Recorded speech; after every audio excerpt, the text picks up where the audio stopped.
You asked, I answered. No, wait. You asked, I'm answering. Y'all get my drift. Hey friends, welcome back to my channel. And if you're new here, I'm Tiff. I'm an American living in Paris, here to help you navigate life abroad. And today I thought it'd be fun to do a little sit down, chat, and answer some of your most frequently asked questions. So these are questions that I get all of the time about life in Paris. And I asked on Instagram what questions you guys had, and I got a ton, from how to navigate life in Paris if you're not completely fluent in the language, to how to build a community in Paris when you're an expat, how to find a job in Paris. Is Paris super expensive? I mean, the list goes on. And I might have to do a part 2 of this video, but more than happy to answer a few of these questions today. So this video will be helpful for you if you are looking to move to Paris, study in Paris, or travel to Paris in the near future. This video is for you. So now let's get into it. So the first question I have for you guys is there anything that I would have done differently before moving to Paris? Absolutely. Honestly, guys, I wish before moving here that I had the opportunity to really dive into the language. So for those of you guys who don't know, I moved here in 2017 from New York City to get my MBA. And me deciding to come here was a very last minute decision. Like, I had been taking steps towards the program, but didn't really decide until a few months before the program was starting that it was something that I really wanted to do. So it didn't really leave me with a lot of time to prepare. And I also didn't expect to be living in Paris for this long. Like, I honestly thought that I would come here, stay for a year, get my MBA, and then move to New York City. But obviously that did not happen. So when I first came here, I did have a base of the language. So I did study French in both high school and in college, but definitely wasn't fluent. And I'm telling you guys, it can be kind of tough to juggle learning a language while doing a super intense MBA. At least that was my personal experience. I tried and tried and tried to be consistent and stay on top of it. But at the end of the day, I was super focused on graduating, getting my MBA. And then my second year here, I was working in the luxury beauty industry, and I tried and tried and tried to stay on top of it. I really did. But again, for me, it was just hard to be consistent and find the time. There were days where I'd be working into the evening, working into the night, and it was like, oh my gosh, I have no time to learn this language. So now I'm so grateful that I have the time to really dive in, which reminds me, I just did a thing and signed up for a French language sprint, which is technically 3 months of intense language learning, hosted by Lingoda, who happens to be the sponsor of this video. So Lingoda is an online language school who is currently offering a sprint, which basically helps people like me completely transform their language skills in just 3 months. And what I thought was super cool is that Lingoda will actually pay you back if you attend all of your classes. So you can literally earn up to 100% cash back, which is insane. And the sprint isn't only in French, you can also take it in German, English, or Spanish. And there are actually 2 versions. So the first, which is the one that I'm doing, is where you take 15 classes a month for 3 months. And if you do this version, take all of your classes, you can get 50% cash back. And then the second version is a bit more intense. So you take 30 classes each month for 3 months. And if you take all of your classes every month, you can get 100% cash back. So if you're anyone like me and really looking to level up your language skills, this is totally for you. I actually had the opportunity to already take a class, and what I personally loved about it is that you're learning from native speakers of the language. The classes are very small, up to 5 students in each class, and they actually use proven methods to help you learn the language. So I would love, love, love for you guys to join the sprint with me if it's something that you're interested in. So it does start on January 15th and registration closes on January 10th. So spots are filling up. Get yours if it's something that you do want to do. I personally thought it was the perfect way for me to kick off the year and continue on my French language learning journey. So if you do want to sign up, I have a link in the description box for you guys, as well as a voucher code for you to get a bit of a discount off of your first month of the sprint. So drop me a comment and let me know if you will be on this language learning journey with me. But yeah, guys, I do really wish that I had the opportunity to learn more of the language before coming here. I just think when life happens, you know, you're in an intensive MBA program, you're in a super demanding job, it can be really tough to kind of push past everything and stay on top of it, stay consistent, which is another reason why I signed up for the sprint. You know, I just wanted to be very consistent with learning the language. So yeah, that's my spiel on something that I would have done differently before moving to Paris. So the next question is it hard to navigate life in Paris if you're not completely fluent? So I have to say, for me, I've been okay, you know, just getting around Paris, going grocery shopping, taking the metro, getting around, I've been okay. I think where I do struggle is with services. So for example, if I needed to call a plumber, or when I was getting my cable and internet installed, I had an intern that was working for me at the time in my corporate job, and she helped me a lot, just kind of like getting on the phone, talking to the service provider to kind of help me set everything up, because more often than not, when you're working with service providers like a plumber, electrician, you know, setting up your Wi-Fi or internet, more often than not, they don't speak English. So that's something to note. And also when it comes to the government, so you guys have probably heard me talk about the prefecture so many times, but the prefecture is basically where you get your visa renewed, you get your visa processed, you get your residence permit, and more often than not, they don't speak English there. It's usually all French. So I will say that. Getting around everyday life, I've been okay. I think I've also shared in other videos that Paris is becoming a lot more international. When I'm going out to eat into restaurants, the menus are typically in English and in French. I guess it depends on where you go to, but the more trendier places that I've been to do have the menus in English and French. I mean, the waiters all usually speak English. So can you manage living in Paris without being completely fluent in the language? Yes, but if you really want to be immersed in the culture, I just highly recommend that you learn as much as you can before you come and then kind of continue to learn once you get here. I just really think it would make your life so much easier. So the next question I have is, how diverse is Paris really?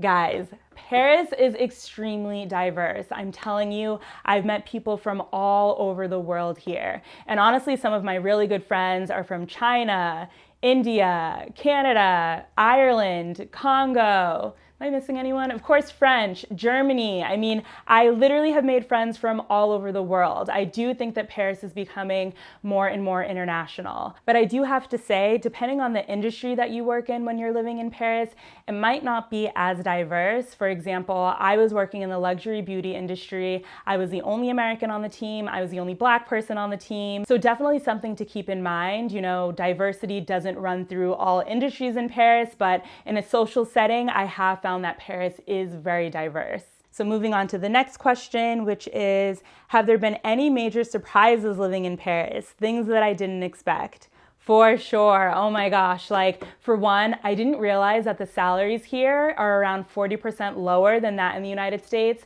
So that was a shocker to me and something to keep in mind if you're looking to work here in Paris. And also the style, so like how people dress here. I think before coming here, I thought that people here would be all glammed up, super chic, and honestly, guys, I feel like here people have this effortlessly chic style. You know, they're not really glammed up from head to toe. And if I do see someone who's super glammed up or in like an outrageous outfit, I'm kind of like, I don't think you're really from here, if you guys know what I mean. So that's something to keep in mind. And also, I have to say, the way of life here is also very chill. So there's this saying that in Paris, people work to live, and in America, people live to work. So definitely something to keep in mind. And also, like I noticed in the workplace, for example, you know, if you had to go to a doctor's appointment, if you had to view an apartment, it was totally fine for you to get up and leave for an hour or two throughout the day, versus I feel like in the States, there was kind of this pressure behind it. Like if I had to tell my boss that I had to leave early or take an hour out of the day to go to a doctor's appointment, I felt so much pressure, like, oh my gosh, I don't know if I should do this. I don't know if I should try and find a time outside of work. Here, I found that senior management was totally fine with you kind of having to do any tasks that you had to do outside of work. You know, as long as you were getting your work done, you were completely fine. You know, so that's definitely a difference that I've personally seen and something that was surprising for me having moved here from New York City. All right, so next up is, how do you find a job in Paris as an English speaker? Is it hard to find a job?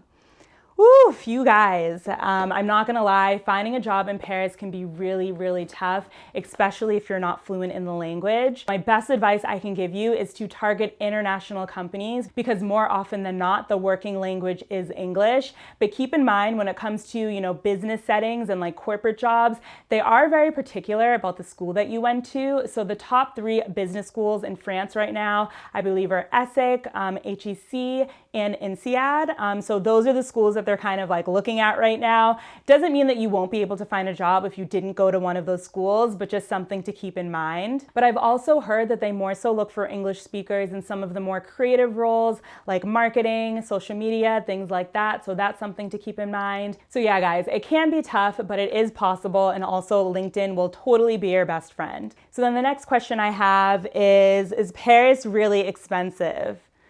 So you guys, I feel like this question is a bit subjective because of course it depends on what you want to do, where you want to go, your means, your lifestyle. But I can say for me personally, I have found a more affordable way to do Paris. Of course, if you are hanging out in more of the touristy areas, restaurants are going to be very expensive. Things to do around there are going to be very expensive. And I think it also depends on the area that you live in. So I have found that the more affordable places to live in Paris are areas like the 18th arrondissement, the 9th, the 10th, the 11th, the 12th. I would say areas like the 15th, the 16th, the 17th, the 7th, and the 8th are a bit more expensive. So definitely something to keep in mind if you're thinking about living here. And I think when it comes to other things like restaurants and going out, I have found some pretty affordable restaurants. Like I rarely spend over 20 or 30 euros on a complete meal, like with an appetizer. And I'll definitely do another restaurant guide for you guys because I've discovered some really, really cool restaurants out here that do not break the bank. So yeah, I think it really depends on where you go and what you do. But I did do a cost of living video. So definitely check that video out if you're interested in learning about, what my personal monthly costs are living here in Paris. I feel like I have to do another one, just all things considered with the state of the world and how, things have changed. But yeah, that's what I can say about how expensive Paris is. It does depend on your lifestyle, but I personally have found a more affordable way to live in this city. So next question is, this is a good one. So should you search for and secure an apartment before moving to Paris or figure it out when you get here? This is a really good question. So for me, if I was moving to Paris for the first time, I would probably get an Airbnb, a sublet, kind of like a shorter term stay situation for me to kind of discover the city, figure out what area I like best, and then make a decision. Because I don't know, for me personally, I like to really see the space, really see the area to make sure that the apartment that I'm renting is a really good spot for me. I do know that there are some apartment hunting websites where you can tour virtually an apartment and kind of make your decision, but I don't know. I think it's kind of risky, especially when you're moving to a new country and aren't super familiar with the area. You might want to make sure that you're comfortable with where you're living before you put the money down. So in my opinion, I think it would be best to kind of rent something shorter term and then figure out where you want to live once you get here. All right, let's keep it moving. Next question. So how do you make friends in Paris as an expat? I get this one all of the time too. So I actually did a whole video on making friends in Paris. You guys can totally check that out. But I will say that what has worked for me, number one, is just being super open to all that this country has to offer me. I've met some friends in the most random ways, like one of my best friends here. We literally met on a subway platform. So that's definitely something to keep in mind. And there are also a lot of Facebook groups like expats in Paris, Americans in Paris that really allow you to connect with other people in the city. And outside of that, Instagram. This is kind of funny, but I met one of my really good friends. She's from Germany who was living in Paris through Instagram. Of course, you got to be kind of careful when it comes to social media, make sure the person is legit, but that's also how I met one of my really good friends. And I think outside of that, my network, just doing my MBA here was how I made some friends. Working here is how I made friends as well. But when it comes to just moving to a new country and making friends, you really got to look at all of your options and take all of your opportunities. Like, I was also telling all of my friends and family back home that I was moving to Paris, and a friend from the States actually introduced me to someone that she knew, another American who was living in Paris, and that's how I made some friends here. So yeah, I think it's not as scary as it seems. I think you just have to remain open, look at all of your options, look at all of your opportunities, and really take advantage of the network that you have, you know, when it comes to making friends in the city. All right, so next up, are the locals accepting of expats? So are the French accepting of expats? You know, personally, I haven't had a problem with this. I've met some really, really cool French people who were really excited to learn more about me and where I came from. And honestly, when I first moved here and was telling people that I had moved from New York City, they were so interested in learning about my experience there. And a lot of people were like, why would you move from New York City to here? You know, I kind of feel like it's reversed. You know, a lot of the Parisians that I've met are super excited about New York, whereas, you know, a lot of people that I knew living in New York were super excited about Paris, which is really funny. But yeah, I personally have felt super accepted by the French people here. They're not as rude as people think. I feel like we have to change that narrative. But yeah, I can say it might be a little different in the sense that not everyone is super warm and friendly when you first meet them. I kind of feel like you have to break the ice, and then once they're your friend, they're kind of your friend forever. But yeah, I've met some awesome people here. I have amazing French friends who I absolutely adore. So I personally have felt accepted by the people here. And then the next question is, do you see yourself living in Paris long term? Let's see. I mean, so I've been living here for 3 years now.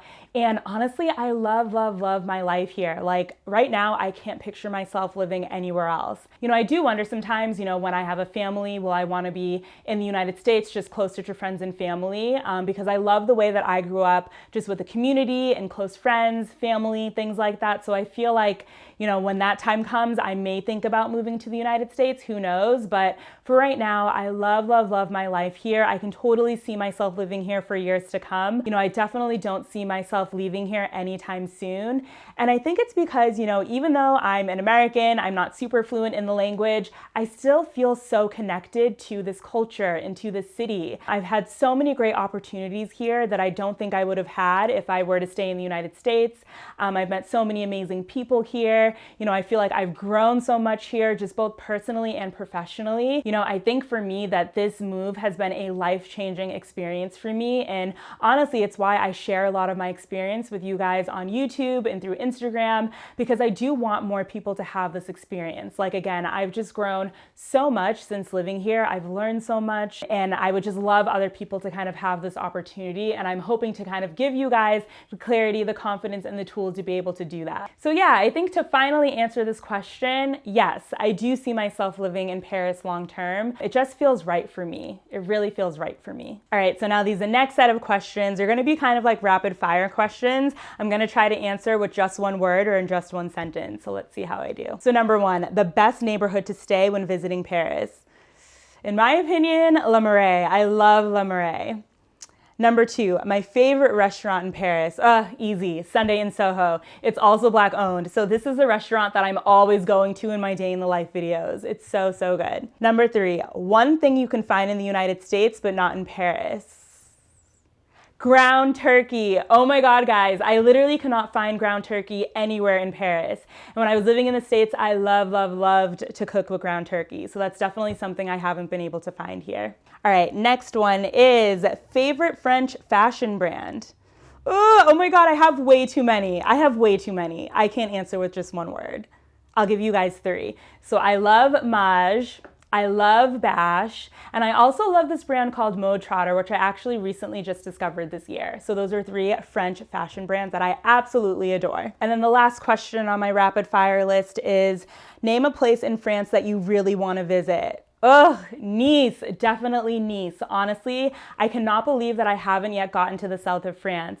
It was something that I really wanted to do this year, and then of course the world got turned upside down, but Nice is definitely on my list and totally the next place that I want to visit in France. So guys, that's a wrap from me on some of my most frequently asked questions. So I hope that this video was helpful for you if you are planning to move to Paris, study in Paris, travel to Paris in the future. I'll definitely have to do a part 2 for you guys because again, I get so many questions about life in Paris. And again, if any of you guys are interested in signing up for the language sprint with me that's hosted by Lingoda, I have the link in my description box along with a voucher code for you guys.